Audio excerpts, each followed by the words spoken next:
अस्सलाम वालेकुम वर्स, मेरा नाम है अब्दुल गफ़ार और आप देख रहे हैं Abdul Gaffar Landa market YouTube official. एक और नई वीडियो के साथ हाज़िर हुआ हूँ सीड बैग के बंडल के हवाले से। ये चाइना का 80 किलो का बंडल है और इसके अंदर आपको जो है ना सीट कवर मिलेगा।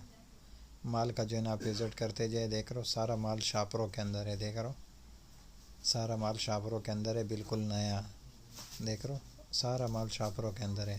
सीट कवर का जो है ना ये बंडल है, चाइना का 80 किलो का बंडल है ये, और सारा शापरों के अंदर है, देख रहे हो सारा शापरों के अंदर है, देख रहे हो सीट कवर मिलेगा और सारा जो है ना आपको शापरों के अंदर मिलेगा।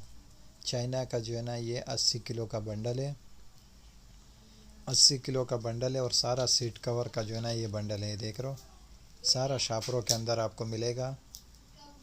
और चाइना का जो है ना ये देख रहे हो, इसमें से जो एक पीस निकला हुआ है आपको विज़िट करा रहा हूँ, ये देख रहे हो इस तरह के पीस आपको मिलेंगे इसके अंदर, देख रहे हो ये एक पीस इसमें से निकला हुआ है, देख रहे हो इस तरह के जो है ना पीस आपको मिलेगा इस बंडल के अंदर। ये देख रहे हो इस तरह के पीस मिलेंगे, देख रहे हो इस तरह से बंद होगा, शापरों के अंदर होगा, देख रहे हो चाइना का 80 किलो का जो है ना बंडल है। और इस तरह से ये सैंपल देख रहे हो, ये दो पीस जो आपको दिखाएं इस तरह से माल होगा और सारा शापरों के अंदर होगा, देख रहे हो सारा जो है ना आपको शापरों के अंदर मिलेगा, बिल्कुल नया माल है। चाइना का 80 किलो का बंडल है ये, सारा शापरों के अंदर मिलेगा, देख रहे हो सारा शापरों में।